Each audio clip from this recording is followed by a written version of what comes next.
What the fuck is going on, Banger TV? It's your boy Chris Thrash, back at it on a Wednesday night in the Banger Hangar, discussing all the way from goddamn New Zealand, Alien Weaponry, with their brand new album, Terra, out March 28th on Napalm Records. Deconstruction of social norms, communication without a voice, defenseless to combat the wave from society that keeps you a slave.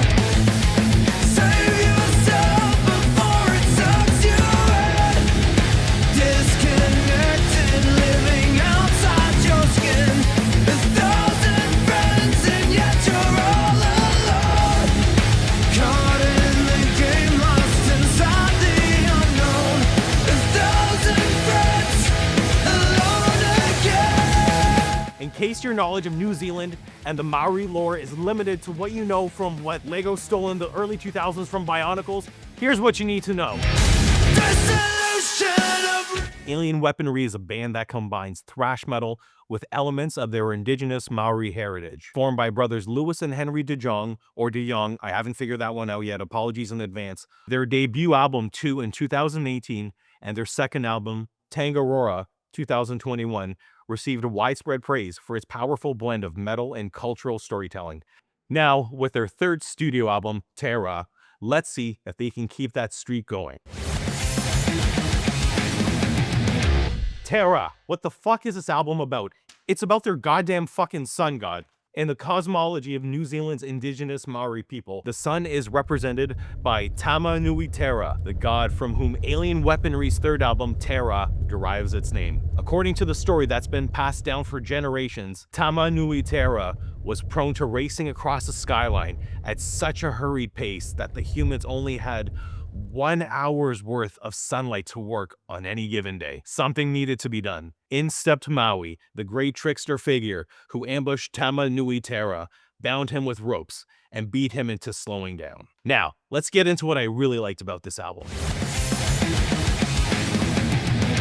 Alien Weaponry definitely let you know their stance with their frustrations of the world, whether it be with tracks like The Crown, which talks about their grievances for culture for profit, or 1,000 Friends, which talks about how social media causes a huge disconnect with the actual reality that we're living in these days, and how it's created a human dissonance among society by living vicariously through a screen. Mau Moko, one of the standout tracks with lyrics that honor the time-honored Maori tradition of face tattooing and gives their perspectives on the struggles of maintaining customs that don't necessarily adhere to societal norms.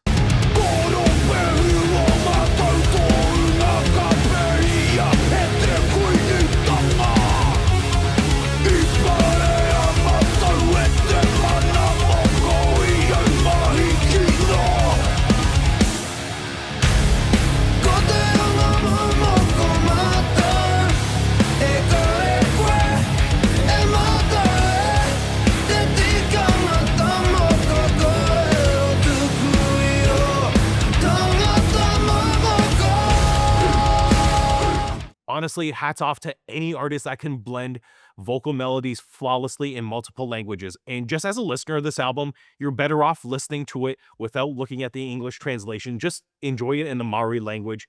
Their syllables and pronunciation of certain words give that much more of a rhythmic tonality to this album. It is beautiful. Just enjoy the album for what it is. Singer Lewis definitely has an impressive vocal range, from his articulate, clean vocals to throwing down like Ascendancy-era Mad Heafy with his harsh vocals, especially in track 5, Tama Nui Terra.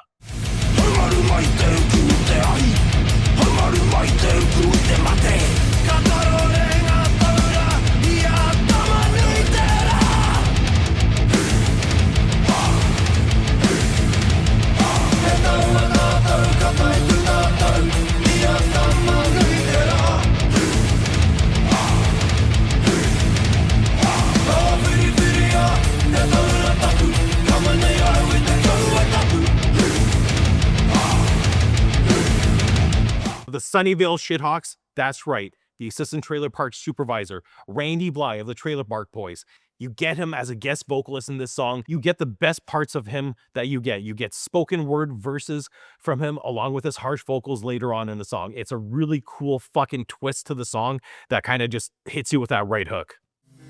Never heeding warnings, and a beater far too proud, so arrogant beneath the shadow of the long white cloud. Rising from the riverbed, it moves without a sound.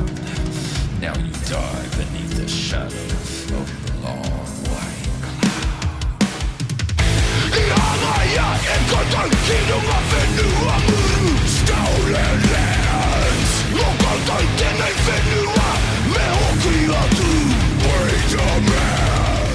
So this part, I just want to talk about real quick about my favorite English song on this album and then my favorite song in the Māori language. So for my favorite song in English, Hanging by a Thread, that just, it really hits like early 2000s metalcore when it didn't fucking suck. Hanging by a thread. Feel like no one's gonna miss you when you're fucking dead. And my favorite song in Māori is Amal Moko. The bass riffage on that from Tarangu Morgan Edmonds was tight as fuck.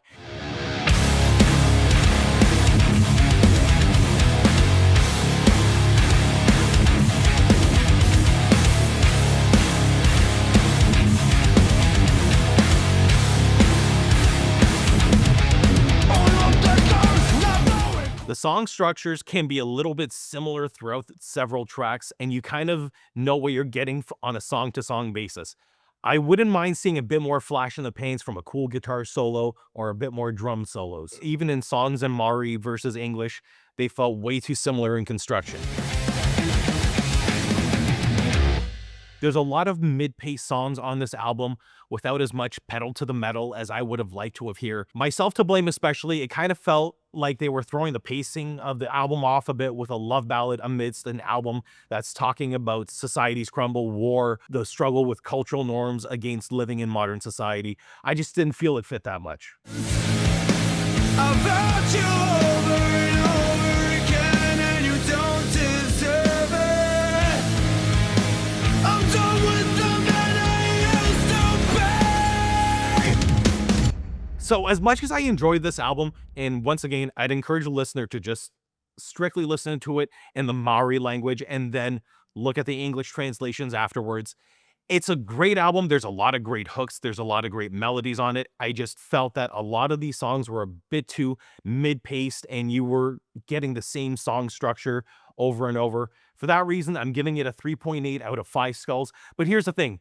If you're already a fan of alien weaponry, you're probably going to be way more hype about this album. So that's what I thought about the album. What did you guys think about it? Let me know in the comments section down below. More than happy to discuss it with you guys. Now, on to some shadows. Wombath, Beyond the Abyss, coming out March 14th on Pulverized Records. Misfire, out May 2nd via MNRK Heavy. And all the way from goddamn fucking Edmonton, Poverty Hockey Team. The Third Dimension by our boys in Hazard, out now via M Theory Audio. Go check it out. In honor of New Zealand being upside down. I'm about to flip this beer upside down real quick.